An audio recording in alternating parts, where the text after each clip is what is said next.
The boy had not eaten since the previous morning. His mother knew this not because she had checked, but because she had been the one who last fed him. A bowl of kenki with half a tin of sardines at 7:40 a.m. on a Tuesday, and it was now 9:19 p.m. on a Wednesday, and nothing had passed his lips in the hours between. His temperature, when she pressed the back of her hand to his forehead the way her own mother had taught her, was the kind of heat that does not feel like a child's skin. It felt like something inside him had been left running too long. His name was Kofi. He was 7 years old. He had been wheezing since the afternoon, a low sound at the back of each breath, like a door that will not quite close. And his mother had sat on the edge of the bed and listened to it for 4 hours, and told herself it would pass, and then listened for another hour, and understood that it would not. She carried him to the street and stood under the compound's single overhead lamp and flagged the taxi. The driver looked at the boy in her arms and did not ask where they were going. Hoost said, "Get in."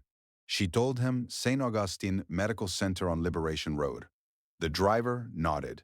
He drove without conversation, which was its own kind of kindness.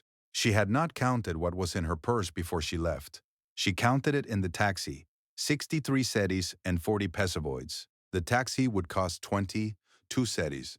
That left 41 cedis and 40 pesewas. She put the purse back in her bag and held Kofi against her chest and did not think about what 41 cedis and 40 pesewas would buy at a hospital registration desk at 9 p.m. on a Wednesday, because there was no version of thinking about it that helped. She did not know, yet, that the answer would not be anything. What she did not see yet was a name on a parking permit sticker on a silver Land Cruiser at the far end of the St. Augustine lot. She did not see the light still on in a third-floor office window above the emergency wing entrance. She did not know that the kind of hearing a person develops after 22 years of listening to people breathe in rooms where breathing has become uncertain is the kind of hearing that can pick out a child's wheeze from 30 meters away, across a parking lot, through a half-open window. She was carrying Kofi. She was walking toward the entrance. That was all she was doing. Her name was Nana Achebe. She was 34 years old and 58 kilograms. Though she had been 61 kilograms in May, and the difference between those two numbers lived in the months since Kofi's father had left and the school fees and the rent and the groceries had reorganized themselves into a problem she solved 1 week at a time by eating less than she cooked. She had a job cleaning offices in the Osu district, 3 buildings, 5 mornings a week, starting at 5:30 a.m., finishing by 9:15. She was home by 10. She was reliable. She had been reliable every morning for 2 years and 4 months without missing a single shift, because reliability, she had learned, is the thing you can offer when you cannot offer anything else. And it is the thing that is hardest to take from you. She wore a yellow dress with small white flowers that she had bought at the Makola market stall on a Wednesday in July for 18 cedis. The dress was clean. She had ironed it that morning because she ironed her clothes every morning. Even the mornings when no one would see her except the office buildings and the cleaning cart and the particular quality of empty that a building has at 5:30 a.m. when the overhead lights are still blinking on. She ironed because her mother had told her that a woman who stops taking care of the small things has already let something go that is hard to get back. Around her wrist, she wore a plated leather bracelet, brown and worn thin at the clasp. That Kofi had made at school in January and brought home in a brown paper bag with a card that said Mum, in letters that slanted heavily to the right because he had not yet learned that letters are supposed to stay upright. She had not taken it off since the day he put it on her wrist himself, pulling the clasp closed with the careful concentration of someone performing a surgery. Kofi, in her arms, wore a blue school t-shirt with a lion printed on the chest and gray shorts and one sandal. He had been wearing both sandals when they left the compound. She had not noticed until the taxi was moving. The St. Augustine emergency entrance had 2 glass doors and a reception desk set back 4 meters from the doors, behind a low counter. The woman behind the counter was wearing light blue scrubs with a name tag that read Blessing, and she had the quality of someone who had been sitting in that particular chair for a long time. Not inattentive, exactly, but calibrated to the normal register of the night, its ordinary rhythms, its expected presentations. Her reading glasses were on. There was a laminated sheet under the left corner of her keyboard. Nana came through the glass doors with Kofi and approached the desk. My son, she said. He's been wheezing for hours. His temperature is very high. He needs to see someone. Blessing looked at Kofi. Then she looked at Nana. It was a specific kind of looking. Two distinct looks, the second one carrying information gathered from the first. The yellow dress, the plated leather bracelet, the missing sandal on the boy's right foot. Do you have your medical card? Blessing said. We don't have a card here, Nana said. We've never come to this hospital. But he needs help tonight. Blessing opened a drawer and produced a printed form. You need to pay the emergency registration fee before we can open a file. Cash or mobile money. 250 cedis. Nana looked at the form. I have 41 cedis, she said. I can bring more tomorrow morning. But tonight he needs to be seen. He is 7 years old and he cannot breathe properly. Blessing placed her hand flat on the laminated sheet. The policy is payment before registration. He cannot open a file without it. If you want, you can go to the public ward at Corlebu. They have different terms. She said it without cruelty. That was the particular thing. She said it the way you say something that is simply what is true, a wall described rather than built. Corlebu is 45 minutes from here, Nana said. He needs help now. Blessing picked up the phone on her desk. I'll call security to help you find a taxi. A security guard in a gray uniform, a young man of about 23, with his name tag turned backward on its clip so it showed only the safety pin, appeared from the corridor to the left. It did not speak. He positioned himself beside the desk in a way that meant something without saying it. An older couple near the waiting area chairs had been watching. The man looked at his wife. His wife looked at the floor. A younger man near the window raised his phone, then lowered it again. No one spoke. Nana held Kofi tighter. He made the sound again, the door not quite closing sound, and his head fell against her shoulder. She did not beg.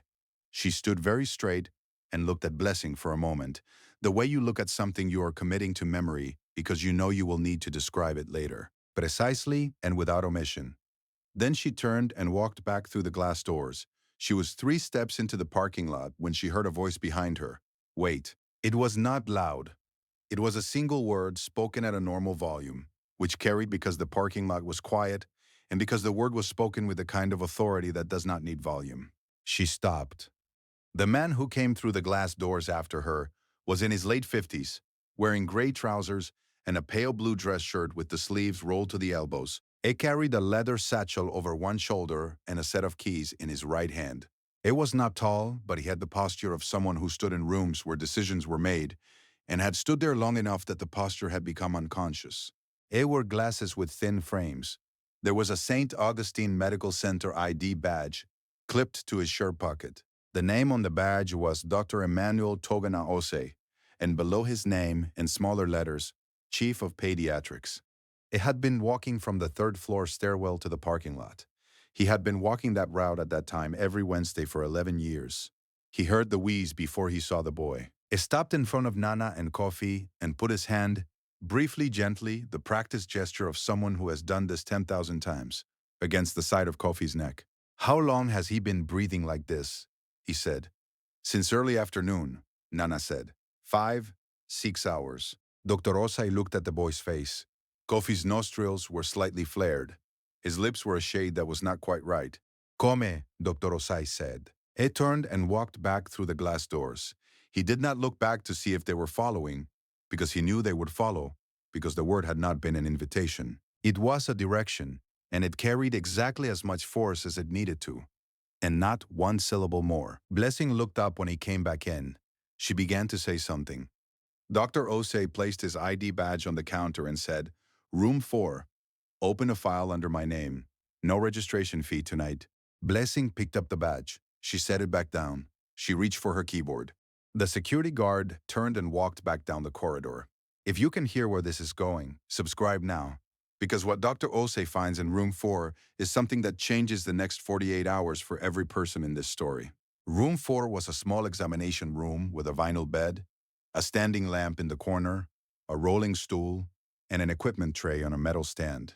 The overhead light was fluorescent and had been replaced recently. It did not flicker. There was a child's height chart on the wall beside the door that went up to 160 centimeters. with small animal illustrations at every 10-centimeter mark. Kofi looked at the giraffe at the 150-centimeter mark while Dr. Osei lifted him onto the vinyl bed. Dr. Osei listened to Kofi's chest with a stethoscope for 40 seconds. He listened to his back. He checked his throat with a pen light. He pressed 2 fingers below Kofi's collarbone and watched the small depression that appeared there with each breath. He asked Kofi, "Does it hurt here?" Kofi shook his head. "Here?" Kofi shook it again. "When did you last drink water?" Kofi thought about this with the seriousness of someone consulting an internal record. "This morning," he said. Dr. Osei looked at Nana. "He has acute bronchospasm. The airways are contracting. It is manageable.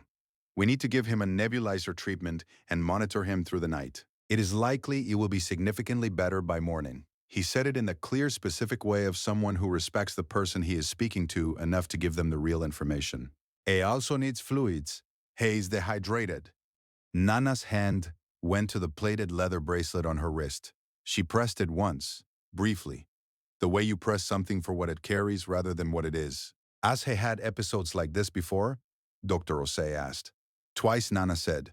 "Both times in December. The cold air, we thought." "Who treated him before?" "The clinic on Mataheko Road. A nurse. She gave him something through a mask." Dr. Osei nodded. "Same treatment. But we should do allergy testing once he is stable. This pattern, twice in a cool season, now again, suggests a trigger we should identify." He wrote something on the file Blessing had opened. He wrote 3 lines. He handed the file to a nurse who appeared in the doorway.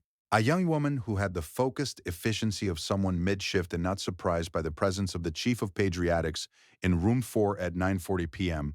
on a Wednesday. Because Dr. Osei was known to be the kind of man who ended up in rooms where he was needed regardless of what his schedule said. The nebulizer was set up. The mask was placed over Kofi's face. The machine began its soft mechanical exhale, and within 4 minutes Kofi's shoulders dropped. Not all the way, not enough to mean it was over, but enough to mean the body had registered that help was arriving. He looked at the animal chart on the wall. He looked at the giraffe, Mummy, his side, through the mask. "I'm here," Nana said. She was sitting in the chair beside the bed with her hand resting on his knee. "I can see a giraffe," he said. "I see it," she said. Dr. Osei sat on the rolling stool near the equipment tray and made notes in the file. He did this for several minutes in silence. Then he said, without looking up from the file, "Where does he go to school?" "Dansoman Preparatory," Nana said. "He is in primary 2, and you are in Dansoman, Mataheko, near the junction." He wrote something else. Then he said, "You clean offices in Osu." Nana looked at him. "How do you know that?" "I don't," he said. "But your hands." He glanced at them briefly without pointing. "And the timing. You came straight from somewhere at the end of a day that started very early. And you mentioned the clinic on Mataheko Road as somewhere familiar, which means you know that area well, but you were not coming from home tonight. You were already out." Is cited without any register of judgment, the way a person describes what they have observed, when observation is simply how they are built. "Yes," Nana said. "I work in Osu, 5 mornings." He nodded and returned to the file. After another moment, "There is a program through the hospital for children with recurrent respiratory conditions whose families have limited access to private medical cover. Allergy testing, ongoing monitoring, a care file that follows the child. The cost is subsidized. There is an application." Nana looked at the side of his face. He was still writing in the file.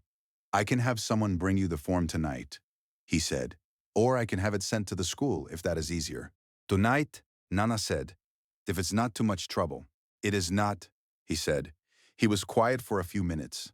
The machine continued its soft sound. Kofi had closed his eyes, not sleeping but resting. The particular resting of a body that has been in distress for hours and has just been given its first real breath. His chest rose and fell. The sound was already better. Not gone, but better. Dr. Osei set the pen down. He looked at the file, then he said, "When my daughter was 4 years old, I brought her to the same hospital. This was 26 years ago. Different building, same institution, and she was turned away at the desk because we did not have the fees. Different time, different staff. I was a junior registrar then. I had been working for 6 weeks, and I had not yet been paid because there was a processing delay in the administration. He had exactly nothing in my wallet. He said it the same way he said everything. Flat, precise, no reaching for effect. My wife carried her to the pediatric ward at Corlebu. By the time they arrived, her fever had reached 40.2. She recovered, but the 45 minutes in the taxi was 45 minutes that did not need to happen. It picked the pen back up. My daughter is a nurse, he said. She works in pediatric oncology in London. He paused. I think about those 45 minutes more than she does. Nana did not say anything. Some things do not require a response because the person telling them is not asking for one. Dr. Osei was not asking. He was placing something on the table, a piece of the record that explained how a chief of pediatrics came to be in room 4 at 9:41 p.m. on a Wednesday, and why the word wait had left his mouth before he had consciously decided to say it. The nurse returned with 2 forms in a clear plastic folder. She handed them to Nana and explained the subsidy program in the careful language of someone who has explained it many times and has not yet made it routine, which is a difficult thing to maintain and worth noticing when you see it. The application required 3 documents: proof of residency, employment confirmation, and the child's school enrollment record. Nana had the residency document at home. The employment confirmation she could request from the building management office by Friday. The school enrollment record was in a drawer in her room. The review committee meets on the second Monday of each month, the nurse said. If you submit by the Friday before, you will be included in the next cycle. The second Monday is in 11 days, Nana said. She had counted it already. Yes, the nurse said. If you can get the documents together by Friday, I will personally make sure the file is complete before submission. Nana looked at her. The nurse, whose name tag said Dorcas, primary pediatrics, met her eyes with the directness of someone who means what they say and says it because they mean it, and for no other reason. Thank you, Nana said. Kofi was admitted to the pediatric observation ward at 10:53 p.m. The ward had 6 beds, separated by thin curtains in pale green. There was a window at the far end that looked out at the hospital's interior courtyard, where a single security lamp threw a cone of orange light over a low hedge and a bench. Kofi was in the bed nearest the window. By 11:20, it was asleep in the way children sleep when their bodies have finally given them permission. Deeply, without argument, one hand resting palm up on the blanket beside his face. Nana sat in the chair next to the bed. She did not sleep. She watched his chest and listened to the changed quality of his breathing. And at some point past midnight, she became aware that the sound in the ward was only the sound of sleeping children and the orange light from the courtyard that had been steady all along. At 7:14 the following morning, Kofi woke up and said he was hungry. This was the moment Nana allowed herself. Not before. She had held it the entire night. The taxi, the parking lot, the 41 cedis, and 40 pesos, the security guard with the backward name tag, the yellow dress she had ironed that morning before 5 a.m. because her mother had told her not to let go of the small things. She had held all of it. And now her son was looking at her from the pillow and saying he was hungry in the flat, unembellished way that children announce hunger because they have no memory of the night before. Or they have it, but they are 7, and hunger is the more pressing fact. She pressed the leather bracelet against the inside of her wrist once. I know, she said. We'll get you something soon. The attending nurse brought Kofi a breakfast tray at 7:45. White bread with margarine and a boiled egg and a small carton of pineapple juice. He ate all of it with the focused efficiency of someone completing an important project. His temperature was 37.1. His breathing was clear. He wanted to know if there was a television. Dr. Osei came at 8:23. He listened to Kofi's chest for 20 seconds. He looked at the overnight monitoring notes. He said, he can go home this afternoon. Keep him inside for 2 days. No cold drinks. I want to see him in this clinic in 3 weeks. I will write the appointment card before you leave. He looked at Kofi. You gave your mother a difficult night. Kofi considered this. I didn't do it on purpose, he said. No, Dr. Osei said. Nobody does. He made a note in the file. The subsidy application. Do you have questions about the documents? No questions, Nana said. I'll have them ready by Thursday. She had them ready by Thursday morning. The employment confirmation took one phone call to the OSU building management office, whose supervisor, a woman named Comfort, who had been managing the same 3 buildings for 9 years, produced the document in under 2 hours because Nana Achebe was reliable, and reliability, Comfort had found, is the kind of thing you protect when you have it. The subsidy application was submitted on Friday at 3:15 p.m. Dorcas, who was on shift, signed the receipt herself and noted the submission time on the folder's cover. The review committee met on the second Monday. The file was complete. The application was approved.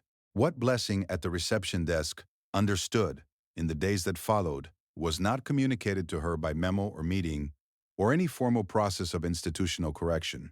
It came more quietly than that. On the Thursday after Kofi's admission, Dr. Ose appeared at the reception desk at 9 a.m.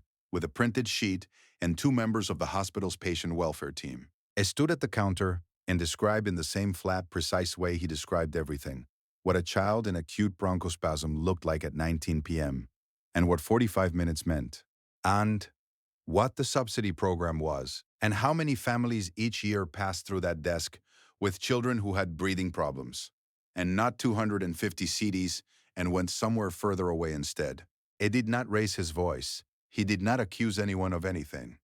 He gave Blessing the printed sheet. On it were the 3 emergency circumstances under which a child could be registered without advance payment, with the understanding that billing would be managed through the welfare office. He sighed, "I want a copy of this posted at every registration desk in the emergency wing by tomorrow morning." By Friday morning, it was. The first family to benefit from the revised procedure, a young father carrying his 11-year-old daughter with a severe asthma attack, arrived at 6:48 a.m. on the following Tuesday. Blessing registered the child in 4 minutes. The girl was in a treatment room by 6:54. Dorcas, passing the registration desk on her way to the ward, looked at Blessing. Blessing looked at her form. She did not say anything. But she had posted the sheet herself. She had been the one to tape it to the side of the monitor, where she would see it every shift. Some things do not require dramatics to become permanent. Nana brought Kofi back for his 3-week appointment on a Thursday morning. He wore both sandals. He walked into the pediatric clinic waiting area with his chin up and looked at the animal height chart from across the room, with the proprietary interest of someone returning to a place they have a personal history with. Dr. Osai saw them in the same room for. He asked Kofi to breathe in and breathe out. He listened. He said, "Good. Let's get the allergy panel done today." He looked at Nana. "The subsidy covers it." "I know," she said. "Dorcas told me." He filled out the referral form. Then he said, "How is the morning work?" "The same," she said. "I was offered a 4th building this week." He looked up from the form. "I took it," she said. He returned to the form. After a moment, "Good." She tied the wrapper, the one from her mother, yellow cotton with a red and brown pattern, kept folded in tissue in the bottom of the wardrobe, and brought out for the days that needed to feel held together. She tied it the morning of the second appointment, high and neat, the way her mother had tied it. She wore it over a green blouse she had had for 4 years, and kept in the same way she kept everything. With attention, because attention is how you tell something it is worth keeping. Outside the clinic window, the courtyard was in morning light, and the hedge that the security lamp had turned orange was simply green, as it always was, as it had always been. There is a particular cruelty in a door that is not locked, only priced. It requires no decision, no malice, no person who wants to cause harm.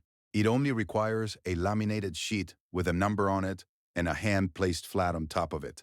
And behind that sheet is a child wheezing in his mother's arms, and a woman who has been reliable every morning for 2 years and 4 months and has 41 cedis and 40 pesos and a bracelet, made of plated leather, and a yellow dress she ironed before the sun came up, because she understood that the small things are the things you do not let go.